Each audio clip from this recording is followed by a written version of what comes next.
Hi అండి, welcome to my channel. ఈరోజు Sunday కదా, మేమైతే జుట్టుకోడి తెచ్చుకున్నామండి. ఈ జుట్టుకోడి మాంసం ఇలా వండుకుంటే చపాతీలోకైనా, పూరీలోకైనా, రైస్లోకైనా చాలా టేస్ట్గా ఉంటుంది. దీని ప్రాసెస్ ఏంటో చూద్దాం. చికెన్ని కడాయిలో వేసుకొని శుభ్రంగా కడుక్కోవాలండి.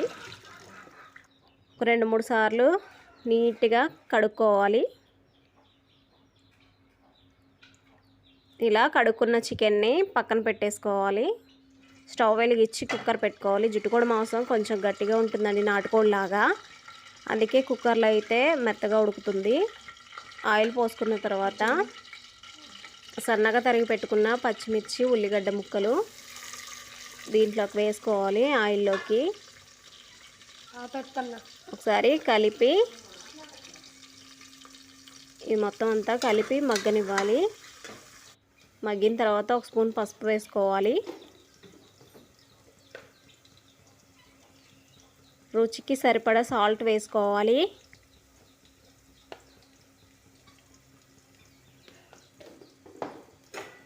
ఒకసారి అంతా కలిపిన తర్వాత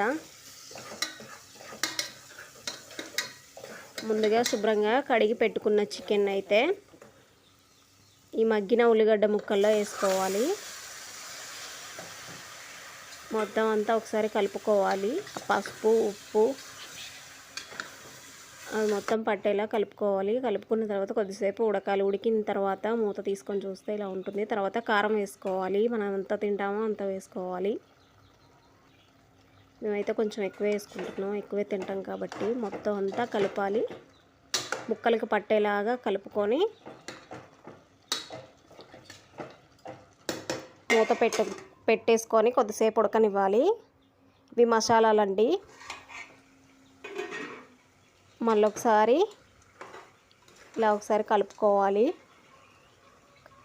నేను ఒక 2-3 టమాటాలు మిక్సీ పట్టి పెట్టుకున్నాను.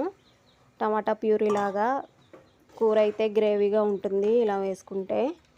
ఇదంతా ఒకసారి కలిపిన తర్వాత మసాలాలు మిక్సీ పట్టి పక్కన పెట్టుకున్నాను. ఆ మసాలా పచ్చి మసాలా వాడతానండి నేను, పొడి మసాలా వాడను. ఎందుకంటే కడుపులో మంట వస్తుంది. 2-3 విజిల్లు వచ్చిందాకా ఉడకనివ్వాలి. ఉడికిన తర్వాత పూర్తిగా చల్లారిన తర్వాత మూత తీసి చూస్తే కూర అయితే చాలా చక్కగా ఉడికింది.